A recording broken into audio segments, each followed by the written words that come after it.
الرحیم۔ بعض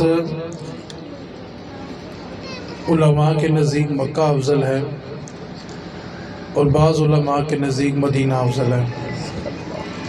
دونوں کے پاس اپنے اپنے بڑے مضبوط دلائل ہیں۔ بعض نے کہا کہ مکہ افضل ہے، بعض نے کہا کہ مدینہ افضل ہے۔ شیخ عبدالحق محدث دہلوی رحمۃ اللہ علیہ آپ نے اس جھگڑے کو ختم کیا اور آپ نے ایک جملے میں سمجھایا کہ کیا افضل ہے۔ آپ فرماتے ہیں کہ جب تک حضور مکے میں تھے تب مکہ افضل تھا، جب مدینے آ گئے تو مدینہ افضل ہو۔ جہاں حضور ہیں بس وہ افضل ہے، کیونکہ گھر کی شان ہوتی ہے گھر میں رہنے والے کی وجہ سے۔ گھر بنا کے گھر والا نہ ہو تو شان کس چیز کی؟ تو جب تک حضور مکے میں ہے تب تک، اور جب حضور مدینے میں چلے گئے تو مدینہ افضل ہو گیا۔ صرف میں نے دو باتیں آپ سے گوش گزار کرنی ہے بالکل مختصر سے وقت میں، ٹھیک ہے؟ آپ نے صرف بڑی توجہ کے ساتھ بیٹھ کے نا اس بات کو سمجھنا ہے۔ اللہ تعالیٰ نے قرآن پاک میں فرمایا کہ ماں باپ کے سامنے اف نہیں کرنا۔ ہم یہ سمجھتے ہیں کہ صرف زبان سے جو اف ہوتا ہے نا بس اسی کو اف کہتے ہیں۔ امام راضی نے لکھا ہے کہ ماں باپ اتنے بوڑھے ہو جائیں، اتنا بڑھاپا آ جائے کہ وہ بولو براز بھی بستر پہ کر دے، اتنے ضعیف ہو جائیں، اور اگر اولاد اپنے ناک کے آگے کپڑا رکھ کے صفائی کرے اور ماں یا باپ کے دل سے یہ خیال بھی گزر گیا نا کہ اس بدبو سے اس کو تکلیف ہو رہی ہے تو یہ بھی لفظ اف میں شامل ہے۔ اولاد کو اتنی بھی رخصت نہیں ہے کہ وہ ناک کے آگے کپڑا رکھ کے صفائی کر سکے۔ آج جس دور سے ہم گزر رہے ہیں نا، ہر بندہ اپنی اولاد کی وجہ سے پریشان ہے۔ ہر شخص چاہتا ہے کہ اس کو اس کا حق دیا جائے۔ ایک بات کو یاد رکھیں، جس کو بھی حق چاہیے وہ دین مصطفیٰ سے ملے گا۔ ماں کو حق چاہیے تو دین کے لیے، باپ کو حق چاہیے میرا بیٹا بیٹھ جاؤ، جتنی تصویریں کہو گے میں بھیج دوں گا، میرا بیٹا بیٹھ جاؤ، بیٹا آپ بھی نیچے بیٹھ جاؤ آرام سے، کیونکہ بیان کا ٹائم لگا تھا، تصویروں کا معاہدہ بیچ میں نہیں ہوا تھا۔ آپ بیٹھ کے صرف دین سنیں، بڑی مہربانی آپ کی، بیٹا بیٹھ جاؤ آرام سے۔ میں نے صرف دو باتیں آپ سے گوش گزار کرنی ہے، مہربانی سے توجہ سے بیٹھ کے سن لیں اس کو یار۔ ہر شخص چاہتا ہے کہ اس کو نہ اس کا حق دیا جائے۔ اولاد ہے تو وہ اپنا حق مانگتی ہے، ماں ہے تو اپنا حق مانگتی ہے، باپ ہے تو اپنا حق مانگتی ہے، شوہر ہے تو وہ چاہتا ہے کہ مجھے میرا حق دیا جائے، بیوی ہے تو چاہتی ہے کہ مجھے میرا حق دیا جائے۔ ایک لمحے کے لیے سوچو کہ سب کے حق بیان کس نے کیے ہیں؟ ہمیں کیسے پتا چلے گا کس کا کیا حق ہے؟ تو جس کو بھی عزت اور اپنا حق چاہیے ہوگا نا، اس کو جانا گنبد خضرا کی طرف پڑے گا، وہاں جا کے اس کو پتا چلے گا اس کا حق ہے کیا۔ ہم نہ اپنی اولاد کو سبھی کچھ دیتے ہیں، اپنی حیثیت، اپنی طاقت، اپنی ہمت، اپنی اوقات سے بڑھ کرنا سب کچھ دیتے ہیں۔ صرف اولاد کو نہیں دے رہے تو دین نہیں دے رہے، باقی سب کچھ دے رہے ہیں۔ بعض اوقات جب بیٹی رخصت ہوتی ہے نا، باپ اس کو رخصت کرتا ہے تو قرآن کے سائے میں بیٹی کو رخصت کرتا ہے۔ آپ کسی بھی عقل مند انسان سے پوچھو بھی قرآن کا سایہ کیوں کیا، تو وہ ایک ہی جواب دے گا کہ قرآن کی برکت ہوگی تو بیٹی کی زندگی میں سکون ہوگا۔ میں کہتا ہوں یار قرآن سر کے اوپر ہو تو اتنا سکون ہے، وہ قرآن سینے کے اندر ہو تو کتنا سکون ہوگا۔ ہم نسلوں کو سایہ دے رہے ہیں، حالانکہ قرآن جو ہے وہ تعلیم کے لیے آیا، عمل کے لیے آیا، لیکن ہم نے اس کو سائے تک محدود کر دیا۔ اگر کوئی چاہتا ہے نا کہ اس کو اس کا حق ملے تو اس کو دین کی طرف آنا پڑے گا۔ آج ماں باپ تڑپ جاتے ہیں لیکن اولاد بات ماننے کے لیے تیار نہیں ہے۔ سنیں دین کی تربیت کیا ہوتی ہے، دین ہوتا کیا ہے، اور جن کے گھر میں دین نازل ہوا ہو۔ سیدہ زہرا پاک رضی اللہ تعالی عنہا، آپ کی ساری زندگی یہ خواہش رہی کہ امام حسن جو بڑے بیٹے ہیں نا، وہ میرے ساتھ بیٹھ کر ایک ہی برتن میں کھانا کھائیں۔ امام حسن نے ہوش سنبھالنے کے بعد اپنی والدہ کے ساتھ بیٹھ کر کبھی کھانا نہیں کھایا۔ تو ایک دن سیدہ پاک نے امام حسن سے پوچھا، بیٹا آپ میرے ساتھ بیٹھ کے کھانا کیوں نہیں کھاتے؟ سننا دین کی تربیت کیا ہوتی ہے۔ عرض کرنے لگے، ماں جی آپ کے ساتھ بیٹھ کر کھانا اس لیے نہیں کھاتا، ایسا نہ ہو روٹی کے کسی حصے پہ آپ کی نظر ہو، اور اگر حسن نے وہ ٹکڑا توڑا تو کہیں ماں کی بید بھی نہ ہو جائے۔ آج سب حق مانگ رہے ہیں، بھائی جب دین نہیں پڑھو گے تو حق کہاں ملے گا یار؟ شوہر کہتا ہے مجھے میرا حق نہیں ملتا، اس کو یہ حدیث پڑھاؤ کہ بھئی بیوی کو جا کے بتائے کہ میرے نبی پاک صلی اللہ علیہ وسلم نے فرمایا شوہر کے بدن پہ زخم ہو جائے، اس زخم سے پیپ بہے، اس کو اگر اس کی بیوی ہونٹ لگا کے چوس بھی لے تب بھی وہ اپنے شوہر کا حق ادا نہیں کر سکتی۔ جب دین دیا ہی نہیں ہے تو حق مانگتے کیوں ہیں؟ دوسری طرف اگر بیوی کو شکوہ ہے کہ شوہر میرا حق نہیں دے رہا، اس کو یہ حدیث پڑھائیں کہ نبی پاک صلی اللہ علیہ وسلم اپنے حجرہ نور میں داخل ہوئے، سیدہ اماں عائشہ صدیقہ رضی اللہ تعالی عنہا مٹی کے پیالے میں پانی نوش فرما رہی ہیں، فرمایا عائشہ کچھ پانی محمد کے لیے بھی چھوڑ دینا۔ جب پیالہ چھوڑا حضور نے پیالہ اٹھایا تو رک گئے، فرمایا عائشہ بتاؤ تم نے پیالے کے کس حصے پہ ہونٹ لگا کے پانی پیا؟ پھر میرے حضور نے وہی ہونٹ لگا کے پانی پیا۔ یار جب دین نہیں دو گے تو پھر حق کا ہمیں شکوہ نہیں کرنا چاہیے۔ آپ اس بچے کو دین پڑھاؤ، اس کو سمجھاؤ کہ اف ہوتا کیا ہے۔ بعض اوقات بچہ تو سر مار کے اپنے کمرے میں چلا جاتا ہے، باپ کو ساری رات نیند نہیں آتی۔ باپ کیا ہوتا ہے جن کی داڑیاں سفید ہو گئی نا، ان سے بھی پوچھ کے دیکھو جب باپ کی یاد آتی ہے تو آنسو آتے ہیں کہ نہیں آتے؟ پوچھو ماں کیا ہوتی ہے یار، سارے گھر میں رونق ہو لیکن جس کمرے میں ماں بیٹھا کرتی تھی نا، ماں کے بغیر اس کمرے میں جانے کا دل نہیں کرتا۔ باپ کیا ہوتا ہے یار، جو بندہ عید کی نماز پڑھ کے آئے اور گھر سینے لگانے والا باپ نہ ملے، اس سے پوچھو باپ ہوتا کیا یار۔ اگر کسی کو حق چاہیے تو اس کو دین کی طرف آنا پڑے گا۔ ایک بات ہوگی، آخری بات، ہم نے اولاد کو جب سبھی کچھ دیا، دین نہیں نہ دیا، دین سے بچا بچا کے جوان کر دیا، تو نوبت یہ آتی ہے کہ جب باپ دنیا سے رخصت ہوتا ہے نا تو اس کی ڈیڈ باڈی جو ہوتی ہے وہ گھر کے صحن میں پڑی ہوتی ہے۔ جوان بیٹے ہوتے ہیں 4-5 باپ کے سر پہ کھڑے ہوتے ہیں، اور جانتے ہو باپ کے ساتھ سلوک کیا کرتے ہیں؟ کسی کو ٹیلی فون کرتے ہیں کہ آ کے ابو کو غسل دے دو۔ میں سوال کرتا ہوں آپ کا 1.5 کروڑ کا 2 کروڑ کا گھر کس کام کا ہے؟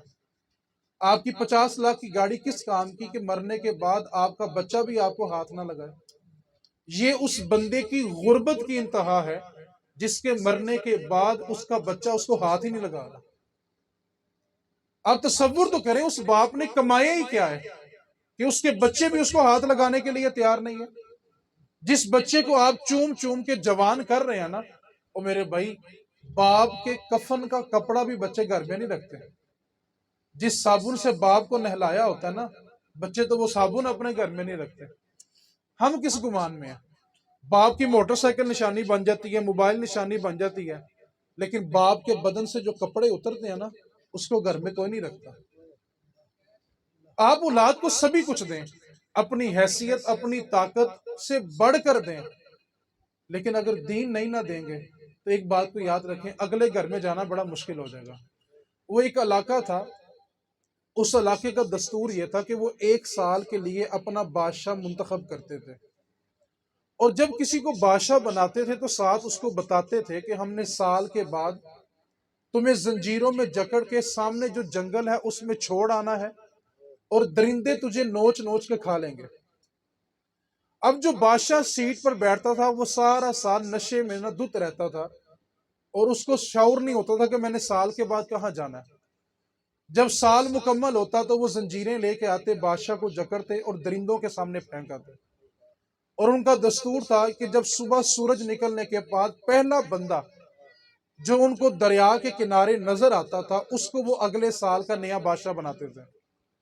ان کا یہ معمول چلتا رہا۔ ایک سال انہوں نے بادشاہ کو زنجیروں میں جکڑا، جب جنگل میں چھوڑ کے آئے، واپسی جب دریا کے کنارے پہنچے، جو پہلا بندہ نظر آیا اس کو پکڑ لیا اور کہنے لگا کہ تو ہمارا اب نیا بادشاہ۔ اس نے کہا میں کام کاج کی غرض سے اس شہر میں آیا ہوں، مجھے نہیں پتا کہ سلطنت کے امور کس طرح چلائے جاتے ہیں، تو مہربانی کرو مجھے اپنا کام کاج کرنا۔ اس نے کہا ہمارا دستور ہے جو پہلا بندہ کنارے پہ آئے گا وہ ہمارا نیا بادشاہ ہوگا، اور تو آ گیا ہے اور تجھے بادشاہ بننا پڑے گا، لیکن ایک بات اور یاد رکھنا، جب سال مکمل ہوگا تو زنجیروں میں جکڑ کے اسی جنگل میں چھوڑ کے جائیں گے اور درندے تجھے نوچ نوچ کے کھا لیں گے۔ اس نے کہا اب تو میں بادشاہ بالکل نہیں بنتا۔ اس نے کہا بادشاہ تو تمہیں بننا پڑے گا۔ اس نے کہا چلو پھر ایک شرط میری بھی ہے۔ اس نے کہا بولو۔ کہا جو سارا سال میں کہوں گا تم وہ کرو گے؟ انہوں نے کہا تو ہمارا بادشاہ، جو تو نے کہنا وہی ہونا ہے۔ اس نے کہا چلو ٹھیک ہے، میں تمہارا بادشاہ بنتا ہوں۔ جب وہ آ کر تخت پر بیٹھا تو وہ تخت کے نشے میں گم نہیں ہوا۔ اس نے ایک فورس بلائی اور کہا جنگل میں جاؤ، جتنے درندے ہیں سارے قتل کر دو۔ قتل کر دیے گئے۔ اس نے ایک اور فورس تیار کی، کہا جنگل میں جاؤ، جتنے درخت ہیں سارے کاٹ دو۔ درخت کاٹ دیے گئے۔ اس نے انجینئر بلائے اور کہا جنگل میں جاؤ، ایک خوبصورت محل تیار کرو۔ محل تیار کر دیا گیا۔ تیسری فوج بلائی، کہا اس کے ارد گرد حوض نکالو۔ حوض نکالے گئے۔ چوتھی پانچویں فورس بلائی کہ اس کے ارد گرد جا کے سبزہ لگا دو۔ جب یہ سارا محل، حوض اور سبزہ تیار ہوا تو سال مکمل ہو گیا۔ اب جب سال مکمل ہوا تو وہ زنجیریں لے کے آ گئے، اور جب بادشاہ کو جکڑنے لگے تو اس نے کہا ٹھہر جاؤ، تم پیچھے پیچھے آؤ، آگے آگے میں جاتا ہوں۔ وہ پریشان ہوئے کہ ہر بادشاہ تو چیختا تھا کہ مجھے کہاں لے کے جا رہے، اور یہ کہہ رہا ہے کہ میرے پیچھے پیچھے آؤ۔ اس نے کہا کہ جو پہلے بادشاہ تھے نا، وہ یہاں بیٹھے رہے، آگے کا نہیں سوچا، اور میں بیٹھا یہاں پہ تھا لیکن سوچ وہاں کا رہا تھا جہاں میں نے جانا تھا۔ اب تم میرے پیچھے پیچھے آؤ اور آگے آگے میں جاتا ہوں، اور مجھے وہاں جانے میں کوئی خوف نہیں ہے۔ رسول کریم نے فرمایا جب مومن کا جنازہ چل رہا ہوتا ہے نا، تو مومن کی روح کہتی ہے تھوڑا تیز چلو، قبر میں جا کے حضور سے ملنا ہے۔ اور جب گناہگار کا جنازہ ہو تو کہتا ہے کہاں لے کے جا رہے ہو، میں تو تباہ ہو چکا ہوں۔ تو جہاں پہ جانا ہو جب تک اس کی تیاری نہ ہو تو جانا بڑا مشکل ہے۔ اس مثال کو تھوڑا آسانی کے ساتھ سمجھنا ہو، جو بندہ یورپ میں جاتا ہے، کماتا یورپ میں ہے، کھاتا وہاں پہ ہے، سوتا وہاں پہ ہے، لیکن پیسہ کہاں بھیجتا ہے؟ دبئی والا پیسہ کہاں بھیجتا ہے؟ سعودیہ والا۔ کیوں؟ رہتا وہاں ہے، کھاتا پیتا سوتا جاگتا سب کچھ اس کا وہاں پہ ہے، لیکن پیسے کما کے پاکستان کیوں بھیج رہا ہے؟ جانتے ہو؟ کیونکہ اس کو پتہ کہ ہمیشہ کے لیے رہنا وہاں ہے، اور جہاں ہم نے ہمیشہ کے لیے رہنا ہے اس گھر کے لیے ہم نے کیا بنایا؟ آخر ہم نے بھی تو کسی گھر میں جانا ہے نا۔ تو اس واسطے ساری گفتگو کا نچوڑ اتنا ہے کہ آپ اولاد کو کچھ دیں یا نہ دیں، اتنا دین ضرور دے جانا کہ مرنے کے بعد آپ کو غسل کے لیے ترسنا نہ پڑے۔ جنازہ پڑھاتے وقت جتنا درد بیٹے کی تکبیروں میں ہوگا نا، بڑے سے بڑے مولوی کی تکبیر میں نہیں ہو سکتا۔ اس کو پتہ ہے سامنے میرا باپ پڑا ہوا ہے، اور اگر آپ تھوڑی سی میری بات اور برداشت کر لیں، ناراض نہ ہو تو آج صورتحال بھلا کیا ہے؟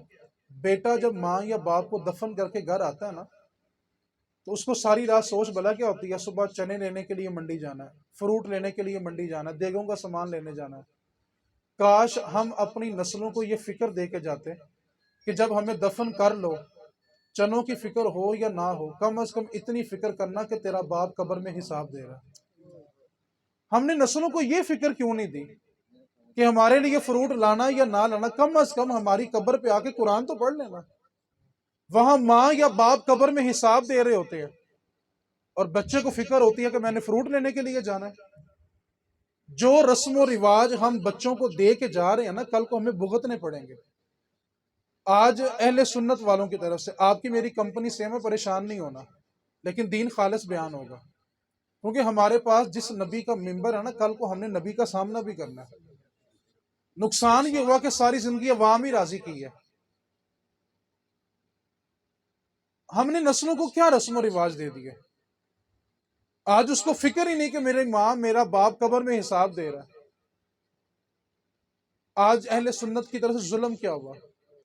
ہم نے اپنے مرنے والوں کو نا چند دیگوں تک محدود کر دیا۔ ہم سال کے بعد چند دیگیں بنا کے سمجھتے ہم نے مرنے والوں کا حق ادا کر دیا ہوا، اور جو ہم اپنے بڑوں سے کر رہے ہیں نا، یہی کل ہمارے ساتھ بھی ہونا ہے۔ چیلم کے اوپر اتنی لمبی فہرست آئے گی جی، اتنے ہزار مرتبہ یہ، اتنے لاکھ مرتبہ یہ۔ میں پوچھتا ہوں اتنی لمبی فہرست میں مرنے والے کے بچوں نے کیا پڑھا ہوتا ہے؟ یعنی میرا باپ ساری زندگی مشقت میرے لیے کرے، اپنے مالک کی گندی گالیاں میرے لیے سنے، لوگوں کے آگے ہاتھ میری خاطر پھیلائے، اور جب میرے باپ کو قبر میں قرآن کی ضرورت ہو تو میں آپ کے ترلے کروں میرے باپ کے لیے قرآن پڑھو؟ میں قرآن کیوں نہیں پڑھتا اپنے باپ کے لیے؟ ہم نے صرف رسم و رواج دیے اولاد کو، دین نہیں دیا۔ اس کا نتیجہ کیا نکلے گا؟ آپ کا بچہ آپ کے جانے کے بعد آنسو ضرور بہائے گا، وفادار ہے نا، مخلص ہے، آنسو بہائے گا، لیکن دکھ بتاؤں کیا ہے، اس کو آپ کا جنازہ پڑھنا نہیں آئے گا۔ ماں یا باپ کے ساتھ سب سے بڑا دھوکہ بلا کیا ہوتا ہے کہ اس کی اولاد اس کے جنازے میں خاموش کھڑی ہو۔ اس سے بڑا دھوکہ ماں باپ کے ساتھ اور کوئی نہیں ہو سکتا۔ اس واسطے آپ اپنی نسلوں کو کچھ بھی دیں، لیکن اتنا دین ضرور دے جانا کہ قبر کی تنہائیوں میں جا کے نہ دعا کے لیے ترسنا نہ پڑے۔ آپ ایک فیصلہ کریں، کھانا جو ہوتا ہے وہ زندہ لوگ کھاتے ہیں کہ مردہ کھاتا ہے؟ مرنے والے کے لیے ہم کیا بیچتے ہیں؟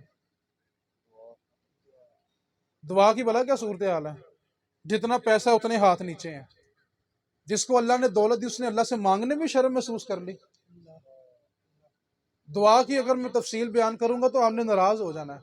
مرنے والے کے بعد ہم باہر نہ دریاں بچھا کے بیٹھ جاتے ہیں، 3 دن سو کے جی دعا کے لیے بیٹھے ہوئے ہیں، لوگ آتے ہیں فاتحہ پڑھنے کے۔ فاتحہ پڑھنے کا انداز دیکھیں، بندہ نیا آئے گا، چلو جی دعا کر لو، سب نے ہاتھ اٹھا لیے۔ اب سب دیکھ رہے ہیں کہ کس نے ہاتھ پھیرا، پڑھ کوئی نہیں رہا، ایک نے ہاتھ پھیرا، سب نے پھیر لیے۔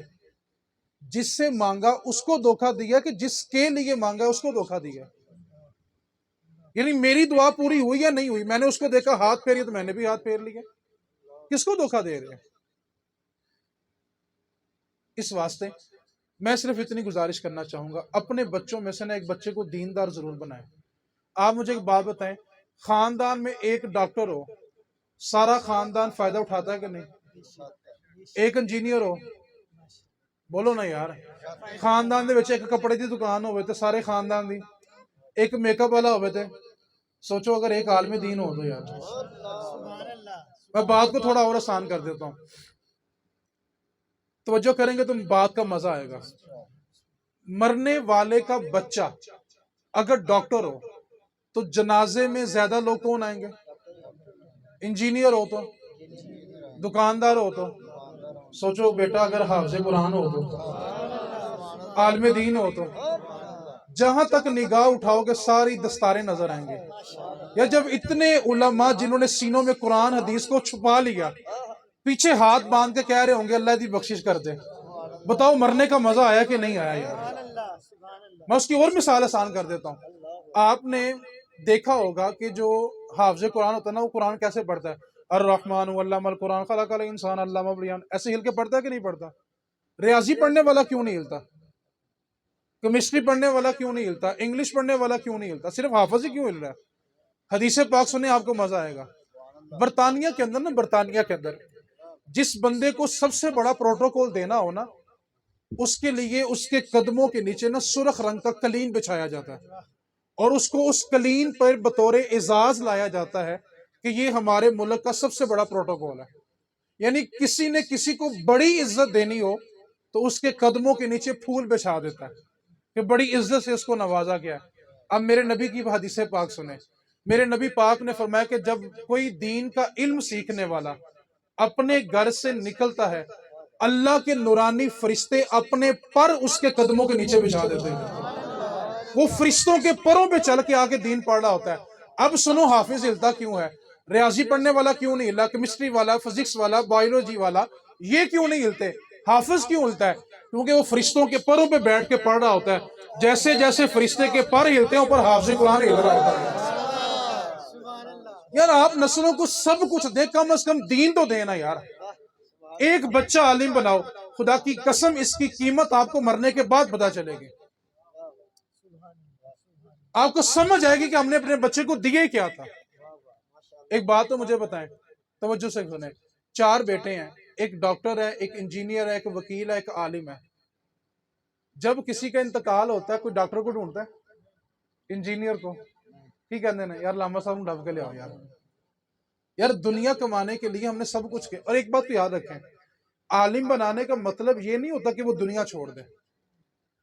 آپ اپنے بیٹے کو عالم بننے کے ساتھ ڈاکٹر بھی بنا سکتے ہیں، انجینئر بھی بنا سکتے ہیں۔ آپ صبح اس کو 10 بجے تک عالم کا کورس پڑھائیں، 10 بجے سے لے کے 3 بجے تک اس کو سونے دیں، 5 گھنٹے نیند پوری کریں، 3 بجے کے بعد سیکنڈ شفٹ میں جہاں مرضی بھیج دیں اس کو، کوئی مشکل کام نہیں ہے۔ اور جو یہ کہے نا کہ دینداری تنگ نظر ہوتا ہے، ایک بات کو یاد رکھیں، جو تنگ نظر ہو وہ دیندار نہیں ہوتا، کیونکہ میرے نبی کا دین کسی کو تنگ نظر رہنے نہیں دیتا۔ نبی کا دین بھی ہو اور تنگ نظری ہو، ایسا ہو ہی نہیں سکتا یار. عالم بھی ہو اور کاروباری بھی ہو، مزہ آئے گا کہ نہیں آئے گا؟ بتاؤ اس کی تجارت میں نفع ہوگا کہ نہیں ہوگا؟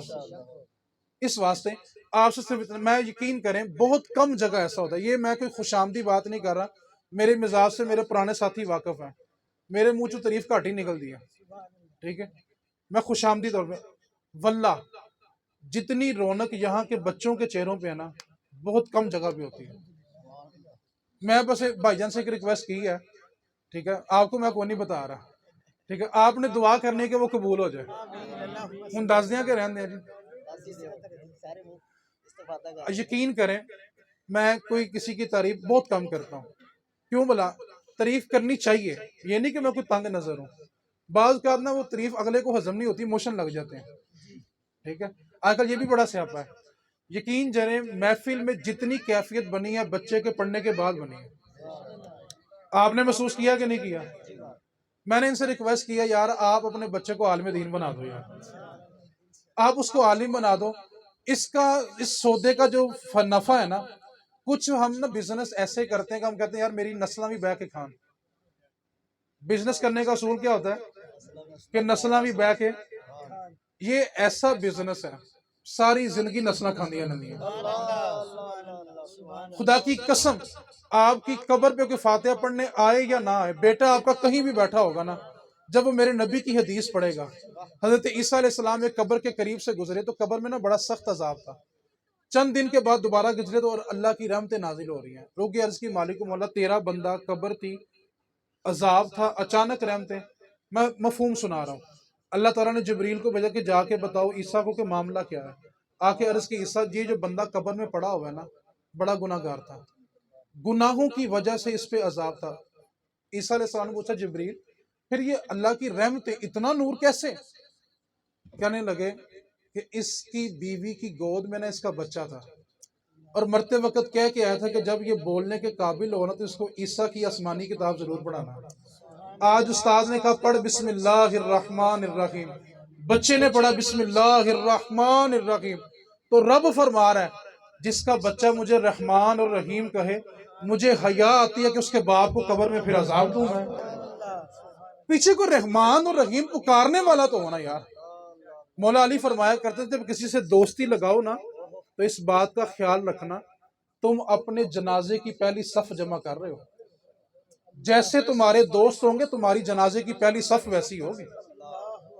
میں اپنی طرف دیکھوں کہ میرے دوست میرے جنازے پہ آئیں گے تو کیا کریں گے. آپ کو دیکھنا چاہیے کہ میرے دوست کیا ہیں. آنسو تو سب بہائیں گے نا، دعا ہمارے لیے کون کرے گا؟ آپ کو صرف ایک احساس دینے لگا ہوں، اگر میری باتوں پہ یقین نہ ہو، آج جب سونے کے لیے بستر پہ لیٹے تو ایک لمحے کے لیے اس بات کو سوچنا ضرور ہے کہ یار مجھے اگر ابھی آنکھیں بند کرنی پڑ گئی تو کیا میرا بیٹا مجھے غسل دینے کے لیے تیار ہے؟ میرا بیٹا میرے لیے جنازہ پڑھنے کے لیے تیار ہے؟ اگر ہم نے اپنے بیٹے سے اپنا جنازہ بھی نہیں نہ پڑھوا سکے، اپنے آپ کو غسل بھی نہیں دلوا سکے، تو آپ سے اور مجھ سے بڑا غریب بندہ کوئی نہیں مرے گا. اگر اس کی مثال تھوڑی اور آسان کرنی ہو، آپ یہیں سے کبھی سفر کرتے کرتے نا ڈیفنس چلے جائیں. اللہ کسی کو دولت دے تو یہ عیب نہیں ہے، اس کا کرم ہے، اس کی عطا ہے. لیکن میں صرف ایک لمحہ فکریہ دینا چاہتا ہوں. آپ ڈیفنس کے قبرستانوں میں چلے جائیں، جو بندے قبروں کے اندر سو رہے ہیں نا ان کے بچے کروڑوں کے گھروں میں اور لاکھوں کی گاڑیوں میں رہتے ہیں. کوئی شک تو نہیں ہے، لیکن آپ کو پورے قبرستان میں فاتح پڑھنے والا نہیں ملے گا. ہم نے کیا کمانا ہے اس کا فیصلہ ہم نے کرنا ہے. مرنے کے بعد دیگیں پک جائیں گی. سوچنا یہ کہ میرا پتر میرے واسطے دعا بھی مانگ سکتا ہے کہ نہیں مانگ سکتا.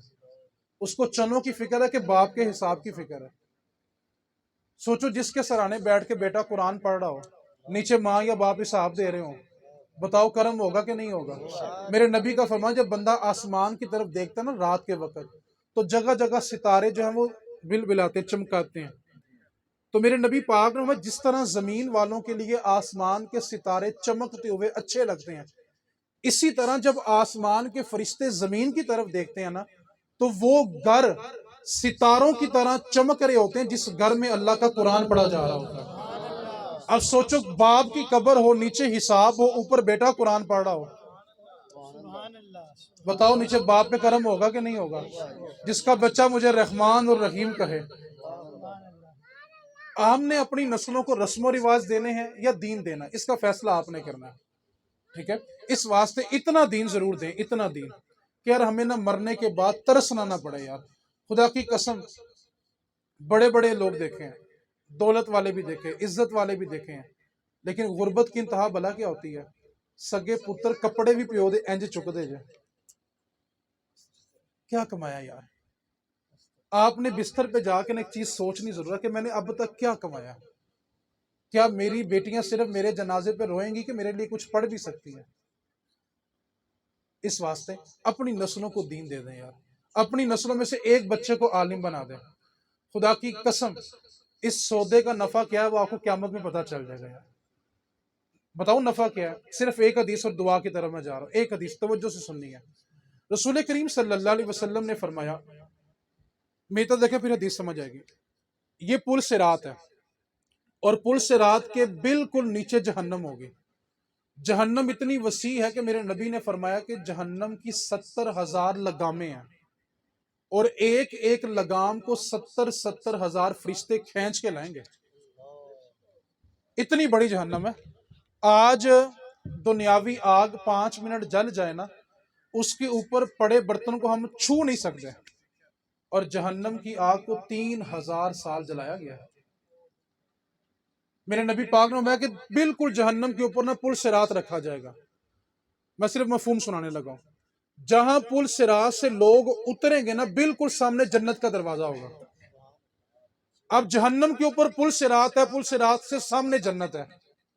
پل صراط کے بعد اور جنت کے بعد درمیان میں ایک چیز ہے، اس کا نام حوض کوثر ہے۔ اور میرے نبی پاک نے فرمایا کہ جب لوگ پل صراط سے اتریں گے تو پیاس کا عالم یہ ہوگا، دنیا کے سارے سمندروں کا پانی پلا دیا جائے تو 1% بھی پیاس کم نہیں ہوگی۔ پیاس کی اتنی شدت ہوگی کہ 7 سمندروں کا پانی پینے کے بعد بھی اس کی پیاس میں کوئی کمی نہیں ہوگی۔ لیکن میرے نبی نے فرمایا، جو میرے حوض کوثر سے ایک پیالہ پیے گا دوبارہ کبھی پیاس ہی نہیں لگے گی۔ یہ کس کے لیے ہے؟ عام لوگوں کے لیے۔ اب اس حدیث سے اگلی حدیث سنیں۔ میرے رسول کریم صلی اللہ علیہ وسلم نے فرمایا کہ میں حوض کوثر پہ سب کو جام کوثر پیالوں سے، پیالے بھی سونے اور چاندی کے ہوں گے، پیالوں سے بر بر کے حوض کوثر پلاؤں گا۔ یار کیا خوش نصیب ہوں گے جو حضور کے ہاتھوں سے کوثر لیں گے۔ حضور نے کیا فرمایا کہ میں اپنی امتیوں کو پیالوں میں جام بر بر کے، کس میں؟ پیالوں میں، پھر بولیں پیالوں میں بر بر کے جام پلاؤں گا۔ اب حدیث کا آخری حصہ سنیں۔ فرمایا کہ جب میری امت کے علماء آئیں گے تو میں پیالوں میں نہیں، اپنے چلوؤں سے بھر بھر کے جام پلاؤں گا۔ یار کمال نہیں ہو گیا؟ حضور اپنے چلو سے جام پلائیں یار، اور کیا چاہیے ہمیں یار؟ آپ کا کیا خیال ہے جس کا بچہ چلو میں جام پی رہا ہوگا، اللہ اس کے باپ کو جہنم میں بھیجے گا؟ تو یار کچھ سودے ہوتے ہیں وقت پہ کر لینے چاہیے، ٹھیک ہے؟ اب بات کرو ہوتا بھلا کہ گھر دی ماندی کہ نہیں ماندی، یہ بھی بڑا سیاپا ہے، ٹھیک ہے؟ آپ نے اپنی آخرت کے لیے اس کو سمجھائیں جا کے کہ دیکھو اگر ہماری آخرت اچھی ہو جائے تو ہمیں اور کیا چاہیے؟ خدا کی قسم ماں باپ تویز لینے کے لیے دوڑ رہے ہیں، دم کرانے کے، بندہ ساڑی گل نہیں سنتا۔ جس نے دین پڑھا ہوگا نا وہ اف بھی نہیں کرے گا۔ اللہ کریم ہم سب کو نہ سمجھ کی توفیق عطا فرمائے۔ اب جس کے جی میں آئے وہ حاصل روشنی کرے، اب جس کے جی میں آئے وہ حاصل روشنی کرے۔ ہم نے تو دل جلا کے سرے عام کر دیا۔ آپ کی جو کل عمر مبارک ہے وہ صرف 65 سال ہے، 65۔ 400 ہجری میں آپ پیدا ہوئے ہیں اور 465 ہجری میں آپ کا وصال ہے۔ ہم نے قرآن پاک کی ایک آیت پڑھی ہے، فَاذْكُرُونِي أَذْكُرْكُمْ، تم میرا ذکر کرو میں تمہارا چرچا کر دوں گا۔ اب داتا صاحب رحمۃ اللہ علیہ کی 65 سال عمر ہے، 10 سال بچپن کے نکال دیں باقی بنتے ہیں 55 سال۔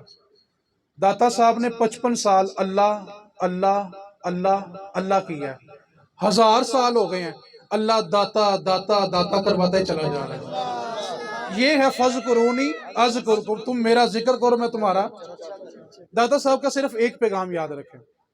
داتا صاحب رحمۃ اللہ علیہ نے لاہور میں آنے کے بعد سب سے جو پہلا کام کیا تھا نا وہ مسجد اور مدرسہ بنایا تھا۔ فقیر کی ایک پہچان یاد رکھیں، اللہ کے ولی کی ایک پہچان یاد رکھیں۔ اللہ کا ولی جہاں پہ ڈیرا لگاتا ہے سب سے پہلے مسجد بناتا ہے، یہ ولی کی ایک پہچان ہوتی ہے۔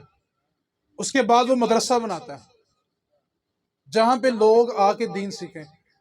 میں موضوع آپ نے تھوڑا تلخ دیا مجھے، ٹھیک ہے، لیکن میں صرف سمیٹ رہا ہوں کیونکہ جنہیں خوشی خوشی گلاں سنی انہیں کی خوشی خوشی رہنی چاہیے دیا نے۔ صرف ایک ہی بات، داتا صاحب کے بعد میری نظر میں شاید ایسا نہ بھی ہو، لیکن میری نظر میں پھر کہہ رہا ہوں شاید ایسا نہ ہو، مجھے کوئی ایک گدی بتائیں جہاں پہ لوگ عالم دین بن رہے ہوں۔ میں صرف ایک جملہ بولوں گا، اپنے نذرانے اپنی عقیدتیں وہاں پر دیں جہاں سے آپ کو آؤٹ پٹ ملتی ہو۔ ہم نے جا کے نذرانے تو گلوں میں ڈال دیے ہیں، کیا کبھی ہمیں سال کے بعد ایک عالم بھی کسی گدی سے ملا؟ پیروں کے کتے بڑے ہو گئے، گھوڑے نئے آ گئے، گاڑیاں نئی آ گئی، مرید تو اپنی گاڑی کے پیچھے لکھ رہا ہے یہ میرے پیر کی نظر ہے، پیر صاحب بھی لکھنا کہ میرے مرید کا نذرانہ ہے۔ آپ نے پیسہ دیا تھا دین کے لیے، آپ کو دین کا کام ملا، جہاں مل رہا ہے وہاں پہ نذرانہ دیں۔ اگر دین کا کام نہیں ہے تو نذرانہ دینے کی کوئی حاجت نہیں ہے۔ داتا صاحب نے لاہور میں آ کے جب مدرسہ بنایا نا، جامعہ حجویریہ جو آج بھی چل رہا ہے، یہ داتا صاحب کا اپنے ہاتھ سے بنایا ہوا ہے۔ ہندوؤں نے 7 مرتبہ داتا صاحب رحمۃ اللہ علیہ کو اتنا مارا اتنا مارا اتنا مارا کہ مردہ سمجھ کے چھوڑ کے چلے گئے۔ اور جانتے یہ مار کس لیے پڑی تھی؟ کہ حضور کے امتی قرآن اور حدیث پڑھیں آ کے، صرف مدرسے کی خاطر مار کھائی تھی، کیونکہ ہندو کہتے تھے تمہیں یہاں مسجد اور مدرسہ نہیں بنانے دیں گے۔ میں کہتا ہوں داتا صاحب کے نام پہ دمالے ڈالنی بڑی آسان ہے، داتا صاحب کے لیے اپنا ایک بچہ عالم بنانا یہ بڑا مشکل ہے۔ داتا صاحب نے مار دمالوں کے لیے نہیں کھائی تھی، محکمہ اوقاف کے چندوں کے لیے نہیں کھائی تھی، کس کے لیے کھائی تھی؟ کہ حضور کے امتی قرآن اور حدیث کو سمجھ جائیں۔ اس لیے داتا صاحب کی بہت ساری کرامتیں ہیں، بہت ساری، میں صرف ایک نشاندہی آپ کو کرنا چاہتا ہوں۔ میں نے رات کو عامر بھائی کے گھر بھی یہ بات سنائی تھی، وہ سیکنڈ کمپنی کے ایک بہت بڑے مولوی صاحب گزرے ہیں، ٹھیک ہے، تھانوی صاحب، انہوں نے ایک بات لکھی ہے، عامر بھائی پھر کہتے ہیں شعر بھی سناؤ، میں کہتا ہوں الفاظ کے پردوں میں جن سے مخاطب ہوں میں، الفاظ کے پردوں میں جن سے مخاطب ہوں میں، وہ جان تو گئے ہوں گے کیوں نام لیا جائے۔ ٹھیک ہے جی، الفاظ کے پردے ٹھیک نہیں رہتے۔ انہوں نے اپنی کتاب میں لکھا ہے، جب وہ سنی تھے، بعد میں 600 تنخواہ پہ بک گئے، وہ بات کا مسئلہ ہے، انہوں نے کہا کہ میں نے روزہ رسول کے بعد داتا دربار ایک ایسا دیکھا ہے جہاں اللہ کے فرشتے اتر کے سلام کرتے ہیں۔ میں ایک بات بتاؤں آپ کو، لوریو قدر کر لو داتا کی، داتا صاحب غوث پاک سے بھی پہلے کے ہیں۔ داتا صاحب کیا ہیں یہ آپ کو مجھے سمجھ ہی نہیں ہے، صرف عقیدت سے جانا ہمارا کام ہے۔ جو خرافات ہو رہی ہیں میں اس کی حمایت نہیں کر رہا، جو ڈول ڈمکے ہیں چراغ ہیں میں اس کی حمایت نہیں کر رہا۔ ہمیں افسوس ہوتا ہے کہ وہاں ساری رات دمال ڈالو اور نماز پڑھنے کے لیے صفیں آدھی ہوں، یہ دین نہیں ہے۔ اس لیے موضوع بڑا طویل ہے، اور غوث پاک کی ایک ہی بات، ہم نے نا غوث پاک کو صرف کرامتوں سے جانا ہے۔ غوث پاک فرماتے ہیں درست العلم حتی یکون کتبا، میں علم حاصل کر کر کے کتب بن گیا، یہ نہیں فرمایا میں کرامتیں دکھا دکھا کے کتب بناؤں۔ غوث پاک کے علم کا معیار بلا کیا تھا؟ آپ کے زمانے میں ایک بندے نے قسم کھا لی کہ وہ ایسی عبادت کرے گا کہ اس وقت کائنات میں وہ عبادت کوئی اور نہ کر رہا ہو، اور اگر میں نے ایسی عبادت نہ کی تو میری بیوی کو 3 طلاقیں۔ اب وہ علماء بغداد کے پاس بھاگا گیا کہ میں نے قسم یہ کھا لی ہے کہ میں عبادت ایسی کروں گا کہ اس وقت کائنات میں اور کوئی نہیں کر رہا ہوگا، اور اگر میں نے ایسی عبادت نہ کی تو میری بیوی کو 3 طلاقیں۔ جب ہوش آیا تو کہتا ہے میں نے تو گھر بسانا ہے، اب مجھے بتائیں اس مسئلے کا حل کیا ہے؟ قسم سے بھی بچائیں، گھر بھی بچائیں، مسئلے کا حل بھی بتائیں۔ اب علماء بغداد کے سامنے یہ فتویٰ پیش ہوا کہ بندے نے قسم کھائی ہے کہ وہ ایسی عبادت کرے گا جو کائنات میں اس وقت اور کوئی نہیں کر رہا ہوگا، اور اگر نہ کی تو 3 طلاقیں ہو جائیں گی۔ علماء بغداد نے جواب لکھا کہ ایسی کوئی عبادت نہیں ہے، نہ جانے دنیا کے کس کنارے کوئی رکوع میں ہے، کوئی سجدے میں ہے، کوئی تلاوت میں ہے، کوئی ذکر میں ہے، مچھلیاں دریا میں کیا پڑ رہی ہیں، بلوں میں کیڑے کیا پڑ رہے ہیں، آسمان پہ فرشتے کیا کر رہے ہیں، ہمیں تو کچھ پتہ نہیں ہے۔ ایسی کوئی عبادت نہیں ہے کہ بندہ یہ اکیلا کرے اور کائنات میں اس وقت اور کوئی نہ کر رہا ہو۔ اب بندہ پریشان چلتے چلتے فتویٰ غوث پاک کے پاس آیا۔ حضور بندے نے قسم کھائی ہے کہ وہ ایسی عبادت کرے گا جو اس وقت کائنات میں اور کوئی نہیں کر رہا ہوگا، اگر نہ کی تو 3 طلاقیں۔ فرمایا یہ بھی کوئی مسئلہ ہے؟ کیا فرمایا؟ یہ بھی کوئی علماء بغداد بڑے بڑے شیوخ ایران، حضور کیا عبادت ہے؟ فرمایا یہ کوئی مسئلہ تھا جس میں تم پریشان ہو گئے؟ حضور بتائیں کون سی عبادت ہے؟ کہا اس بندے کو لو مکہ المکرمہ چلے جاؤ، خانہ کعبہ کا سارا صحن خالی کرواؤ، اس اکیلے کو کہو کعبے کا طواف کرے، اس وقت یہ عبادت ہوگی، کائنات میں دوسرا کوئی بھی نہیں کر رہا ہوگا۔ فرمایا درست العلم حتی یکون کتبا، میں علم حاصل کر کر کے کتب بن گیا۔ اس واسطے غوث پاک کی کرامتیں ہماری جان ہے، لیکن تھوڑا کہ آگے ودھ کے علم بھی حاصل کرو۔ کرامتیں ہماری جان بھی ہیں، ایمان بھی ہیں، ہم کوئی منکر تھوڑی ہیں، ٹھیک ہے؟ شکل اندازی ہے نا بندہ کس کمپنی کا یار، ٹھیک ہے؟ الفاظ کے پردوں میں سمجھ تو نہیں نا کہ یہاں بھی چلیں، بڑی مہربانی۔ اس واسطے اپنے بچوں کو دین دے دیں یار، دین دے دیں گے تو خدا کی قسم آپ کی قبریں روشن رہیں گی یار۔ آپ اس سودے کو کر کے دیکھیں، مرنے کے بعد اس کا نفع آپ کو پتا چلے گا۔ 100 میں نے ریکویسٹ کر لیا، باقی اب آپ کا پتہ نہیں ہے، کم از کم کو 3-4 بچے تھے لبن تے مزہ پھیر ہے نا یار، ٹھیک ہے؟ اللہ تعالیٰ ہمیں بھی زندگی دے انشاءاللہ اللہ تعالیٰ آپ کے بچوں کو آپ کا ادب والا رکھے۔ وما علینا الا البلاغ المبین۔